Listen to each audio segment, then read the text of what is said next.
Hello everyone, welcome to education tutorial channel. देखिए friend, ये current affair का lecture आज का हमारा पहला प्रश्न क्या है कि प्रतिवर्ष अंतर्राष्ट्रीय क्षुद्रग्रह दिवस का आयोजन कब किया जाता है। तो फ्रेंड देखिए, प्रतिवर्ष अंतर्राष्ट्रीय क्षुद्रग्रह दिवस का आयोजन कब किया जाता है। तो प्रतिवर्ष अंतर्राष्ट्रीय क्षुद्रग्रह दिवस का आयोजन जो है ये 30 जून को किया जाता है। और इसकी थीम क्या है, देखिए फ्रेंड, इसकी थीम जो है बहुत ही महत्वपूर्ण है।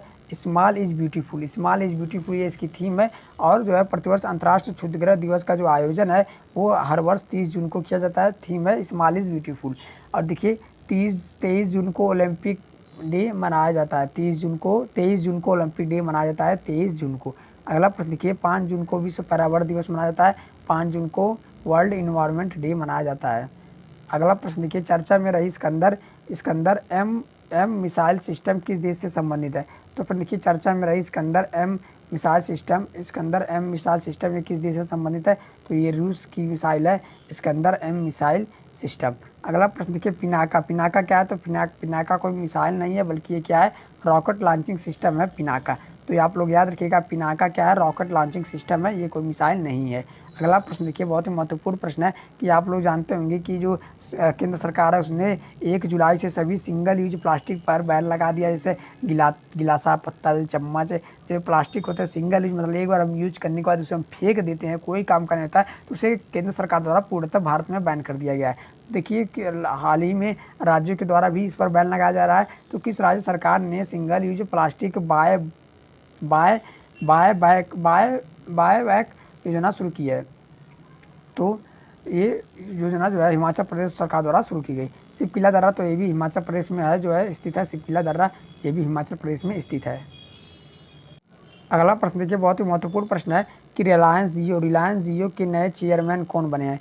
तो रिलायंस जियो के जो नए चेयरमैन बने हैं उनका नाम है आकाश अंबानी। आकाश अंबानी जो है ये रिलायंस जियो के नए चेयरमैन बने हैं। जो मुकेश अंबानी है उनके लड़के हैं आकाश अंबानी, तो उन्हें अब चेयरमैन बनाया गया है रिलायंस जियो का। अगला प्रश्न देखिए, किस मंत्रालय ने वर्ष 2018-19 और वर्ष 19-20 हेतु जिलों के लिए केंद्र का पहला परफॉर्मेंस ग्रेडिंग रिपोर्ट जारी किया गया है। तो किस मंत्रालय ने वर्ष 2018-19 और वर्ष 2019-20 हेतु जिलों के लिए केंद्र का पहला परफॉर्मेंस ग्रेडिंग रिपोर्ट जारी किया गया है। तो शिक्षा मंत्रालय द्वारा जो है केंद्र का पहला परफॉर्मेंस ग्रेडिंग रिपोर्ट जारी किया गया है। देखिए ग्रेडिंग रिपोर्ट के हिसाब से कुछ हम और परफॉर्मेंस रिपोर्ट देख लेते हैं, इंडेक्स कुछ देख लेते हैं। जैसे पहला इंडेक्स क्या है हमारा, हंगर इंडेक्स।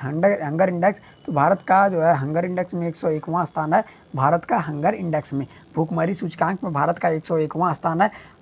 और देखिए ट्रेवल एंड टूरिज्म में भारत का 54वां स्थान है। परफॉर्मेंस प्रेस फ्रीडम इंडेक्स में 150वां स्थान है भारत का। वायु शक्ति सूचकांक में जो भारत का स्थान है वो है 3rd रैंक। पहले नंबर पर अमेरिका, दूसरे पर रसिया, तीसरे नंबर पर भारत है।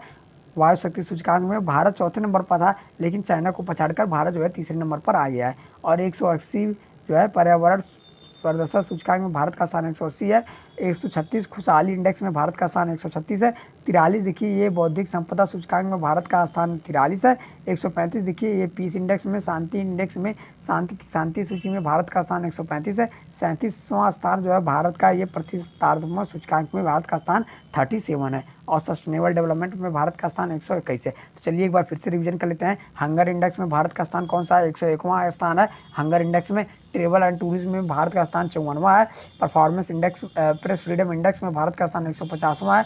वायु शक्ति सूचकांक में तीसरे स्थान पर भारत है। पर्यावरण प्रदर्शन सूचकांक में भारत का स्थान 180 है। खुशहाली इंडेक्स में भारत का स्थान 136 है। बौद्धिक संपदा सूचकांक में भारत का स्थान 43 है। पीस इंडेक्स में भारत का स्थान 135 है। प्रतिस्पर्धात्मक सूचकांक में भारत का स्थान 37 है। 121वां स्थान जो है सस्टेनेबल डेवलपमेंट में भारत का है। अगला प्रश्न देखिए, बहुत ही महत्वपूर्ण प्रश्न है कि 29 जून 2022 को किस high speed expendable aerial target बलि का बकरा ये अभ्यास इसका नाम है। और इसी से जो है सफल उड़ान परीक्षण किया गया है। तो ये किस high speed expendable aerial target HEAT का सफल उड़ान परीक्षण किया गया। तो ये अभ्यास से इसका सफल परीक्षण शुरू किया गया। अगला प्रश्न देखिए, बहुत ही महत्वपूर्ण प्रश्न है कि ई लर्निंग पोर्टल डाक कर्मयोगी का संबंध किससे है। तो फिर देखिए ई लर्निंग पोर्टल डाक कर्मचारी का संबंध किससे है। तो ई लर्निंग पोर्टल डाक कर्मचारी का संबंध ये किससे है। तो ये देखिए ये जो है आपका डाक सेवा से संबंधित है। ई लर्निंग पोर्टल डाक कर्मचारी का संबंध किससे है। तो ये है डाक सेवा से संबंधित है। ई लर्निंग पोर्टल, आप लोग याद रखिएगा।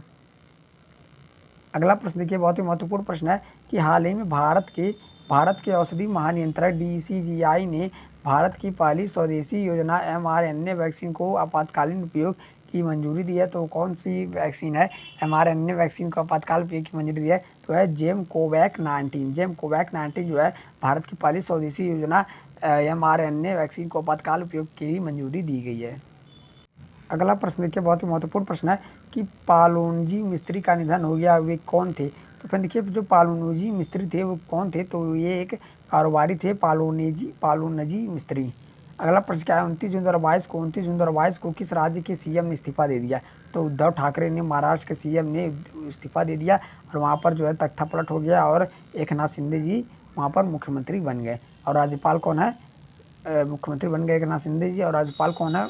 भगत सिंह मोएट्टी, ये महाराष्ट्र के राज्यपाल हैं। थैंक यू फ्रेंड, मिलते हैं नेक्स्ट वीडियो में। आप लोग बताइएगा कमेंट बॉक्स में आपको ये वीडियो कैसा लगा।